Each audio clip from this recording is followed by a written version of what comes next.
Welcome to the MHB podcast. This is Michael Bond, and welcome to my 100th episode. In this episode, we are going to study Isaiah chapters 34 and 35. These two chapters are generally taken together to form one prophecy. Before we jump into the text, I want to thank you all for being with me on this journey to the first 100 episodes. This podcast started out as a repository for my own thoughts and things that I've been learning. As the content grew, I began receiving emails and messages thanking me for this work. The MHB podcast is a personal project that has developed into a full-blown ministry. Every day we are guiding more and more people through the scriptures, and none of that would be possible without you. I'm very excited for what the future holds. As our audience continues to grow, the MHB podcast will be a boon for local church leaders all across the world. I'm excited to partner with them in their efforts to reach people for Christ and to transform communities. So you have my appreciation and my sincerest gratitude for your continued support. Thank you. Now let's get into the text. Isaiah 34 and 35 are two chapters that work together to form one prophecy. Chapter 34 functions as an announcement to all the world of what God will do to those who choose rebellion. Chapter 35 stands in sharp contrast by promising salvation and everlasting joy to those who trust Him. Before we talk about God's judgment on those in rebellion, it's important that we qualify what rebellion against God really means. Isaiah used the nation of Edom as an example of rebellion. Judah and Edom had a long history of enmity. This bad relationship came to a climax when Edom chose to support Babylon's invasion of Judah in 587 BC. Edom's geographic location allowed them to seize control of Judah's trade routes and prevent pilgrims from making it into Jerusalem. So Edom was like a nation that wasn't very powerful on its own, but betrayed Judah in an effort to get in on the power of Babylon. The nation of Edom makes for an accurate portrayal of the kinds of people who do the most wicked and evil acts in this world. Rapists are weak men who abuse women to feel a sense of dominance, because they fail to be dominant among real men. Thieves are dishonorable individuals who are either too incompetent to earn value or are too lazy. People who abuse animals or children are failed human beings whose only means of justifying their pathetic existence is inflicting the pain they feel onto the innocent. All of these actors have one thing in common: outright refusal to trust God and a lust for power. Edom was a wicked nation who sold themselves to the illusion of Babylon's power while refusing to believe that doing so put them in opposition to the one who is truly powerful. So God proclaimed judgment on Edom, and He used this proclamation as a warning to all the rest of the universe. Final judgment is coming. All of creation will be taken to task for the malevolence that has been wrought in this world. But in the wake of God's judgment is restoration of the created order and salvation for all who trust in Jesus. As we will see, this is the subject matter of chapter 35. But first, let's read chapter 34, beginning with verse 1. Draw near, O nations, to hear, and give attention, O peoples. Let the earth hear, and all that fills it, the world, and all that comes from it. Right away, we see that this prophecy is meant for more than just the people of Judah. God is speaking to you, to me, and to all life that has ever lived or will ever live. It's also important to note that God is calling us to pay attention. He's not simply pulling us in to be punished. He wants more than anything for us to shed our blindness and to heed this warning. Let's read verses 2 through 4. For the Lord is enraged against all the nations and furious against all their host. He has devoted them to destruction, has given them over for slaughter. Their slain shall be cast out, and the stench of their corpses shall rise. The mountains shall flow with their blood. All the host of heaven shall rot away, and the skies roll up like a scroll. All their host shall fall, as leaves fall from the vine, like leaves falling from the fig tree. God's wrath is not an unstable emotional reaction. It's more like the snapping back of the fabric of reality in response to the wicked who attempt to warp and manipulate it. This idea of being devoted to destruction is a reference toward the ban, or the Holy War. It was used to describe Joshua's invasion of Canaan when God handed the Promised Land over to the Israelites. God would not allow the Israelites to invade Canaan until the wickedness and evil of the Canaanites reached maturity. I like to think he was giving those people a chance to turn things around. But since they didn't, Joshua was instructed to lead the Israelites into Canaan and devote the cities to destruction. In some cases, they were prohibited from keeping anything as plunder. All of it was to be given to God. The same fate awaits Edom for their wickedness. They will be given over to God, and Israel is prohibited from taking anything from them. Throughout history, we see God using various nations to bring judgment on other nations. One of the key differences with the final judgment described in this chapter is that God will no longer use an intermediary. He will do it himself. It is a horrifying picture of death everywhere. Blood-soaked mountains and masses of unburied dead is a scene meant to illustrate the all-encompassing power of this judgment. Seems a little harsh, doesn't it? I think it seems realistic. The doctrine of mutually assured destruction tells us that right now, each developed country has enough nuclear power aimed at each other to destroy the entire planet many times over. Unlike the ancients, we live in a world where global annihilation no longer requires much faith to understand. And then we see this idea of the stars fading and the cosmos being rolled up like a scroll. All of creation suffers a curse that results in a bondage to decay, something like entropy. This cosmological scene is the reversal of that curse. It's something like the cosmos collapsing in on itself before being restored to the proper order. I'm not qualified to discuss the metaphysics of this, but you can do some research to see that the universe is expanding. There are physicists who have developed what they call oscillation models, where the mathematics suggests the universe will collapse in on itself before exploding back out, in something approximating a Big Bang Part 2. It's important for us to remember that this is the fate of the evil and the wicked, not of those who love God, love their neighbor, and have come under the saving grace of Jesus. This final judgment, carried out by God himself, is one of the reasons why he admonishes us against seeking revenge or trying to overcome evil with evil. Listen to Romans chapter 12, verses 17 through 21. Repay no one evil for evil, but give thought to do what is honorable in the sight of all. If possible, so far as it depends on you, live peaceably with all. Beloved, never avenge yourselves, but leave it to the wrath of God. For it is written, "Vengeance is mine, I will repay," says the Lord. To the contrary, if your enemy is hungry, feed him. If he is thirsty, give him something to drink, for by so doing you will heap burning coals on his head. Do not be overcome by evil, but overcome evil with good.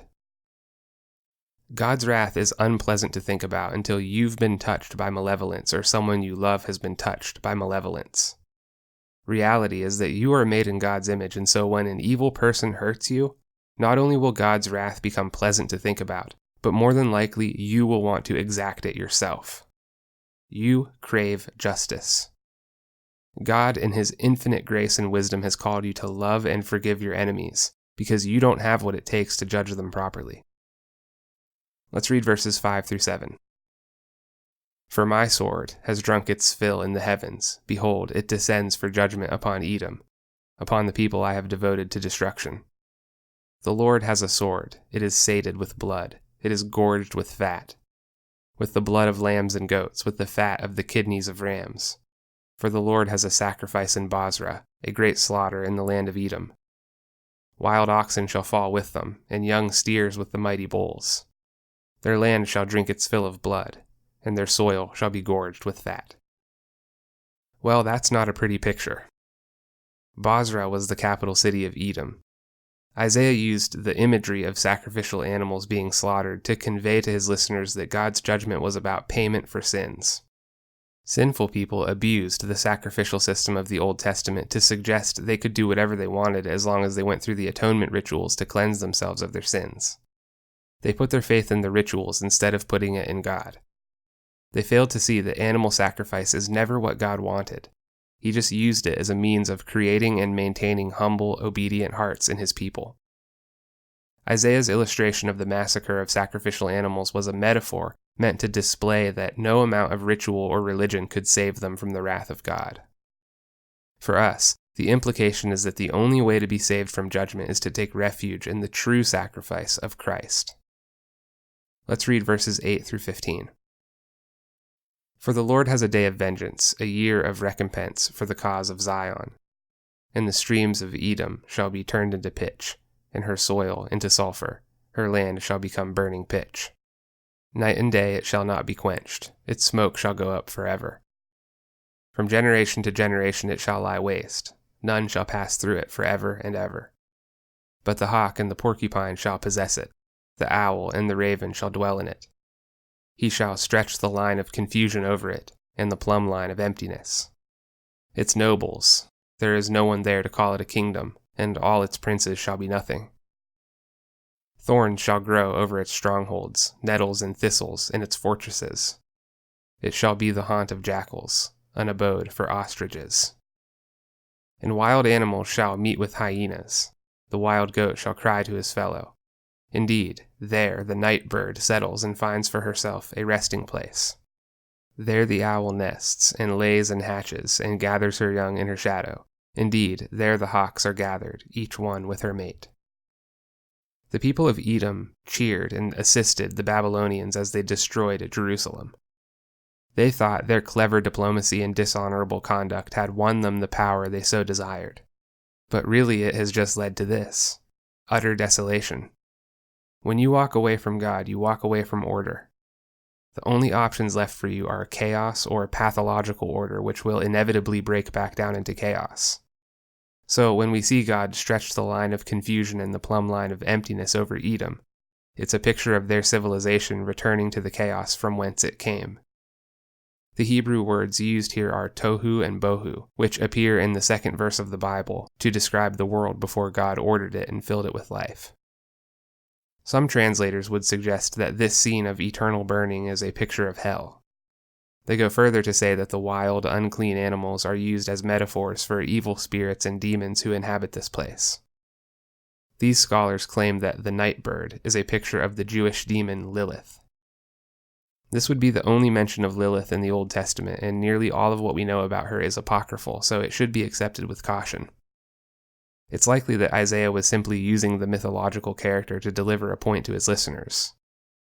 Jewish mythology teaches that Lilith was a dark, sexually promiscuous demon who devoured newborn babies, including her own. She vexed and persecuted people while they slept. She was known for her ability to seduce young men into misery and never let them go.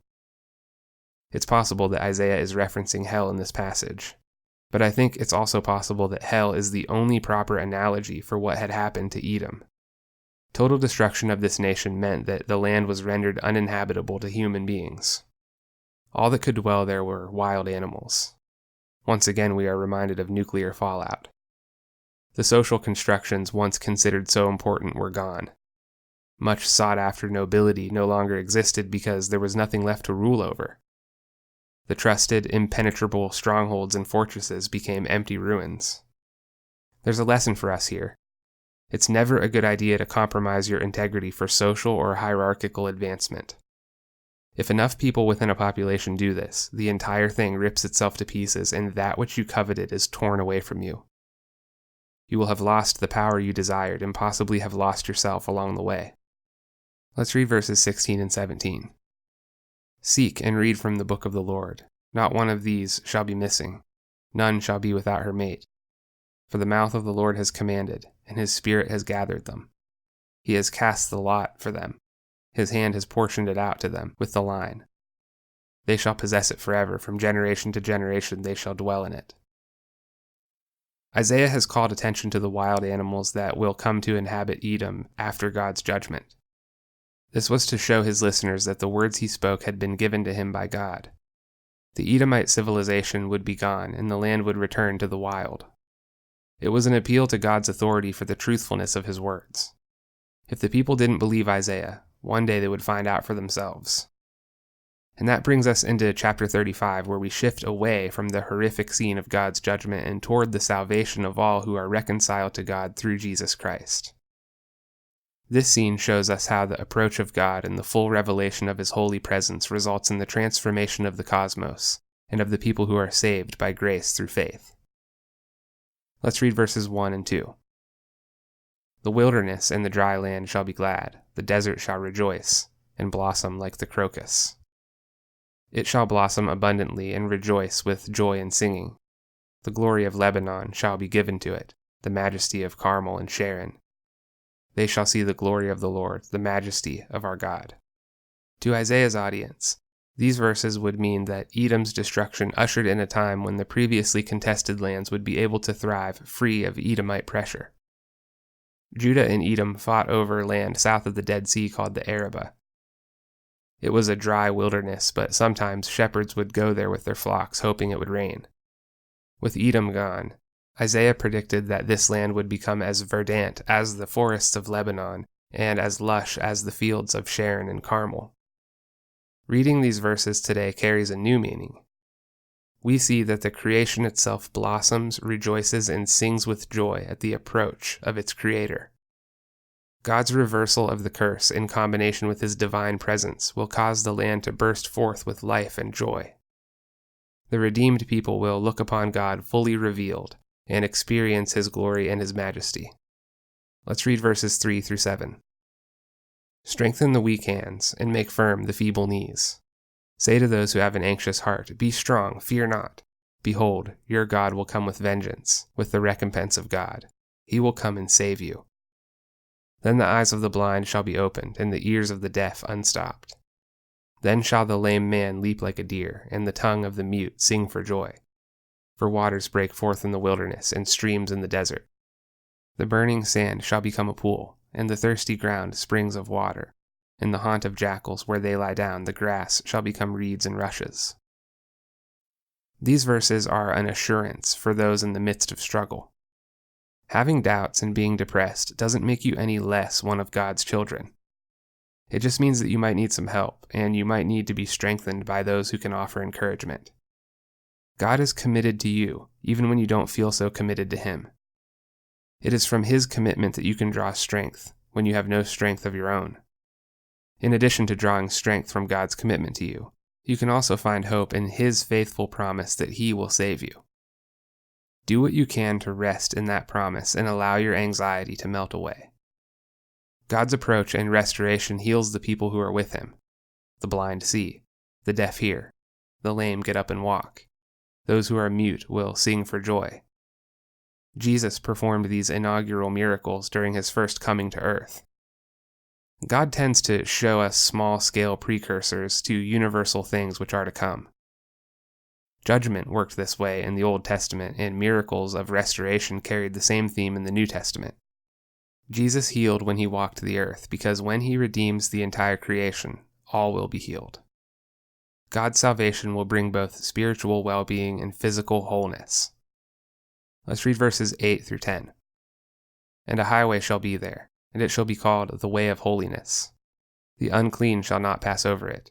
It shall belong to those who walk on the way. Even if they are fools, they shall not go astray. No lion shall be there, nor shall any ravenous beast come upon it.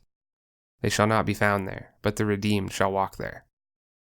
And the ransomed of the Lord shall return and come to Zion with singing. Everlasting joy shall be upon their heads. They shall obtain gladness and joy, and sorrow and sighing shall flee away. First, let's look at the near view of this prophecy. Edom's destruction brought liberation to Judah's border territories and freed up the trade routes going into Jerusalem. This meant that pilgrims could once again walk to the holy city to commune with their God. The judgment against Edom is highly attested to in the Old Testament, and I think it's in part because Edom so accurately represents what enmity with God looks like. The Edomites were abusive and persecuted helpless Jewish people in many ways.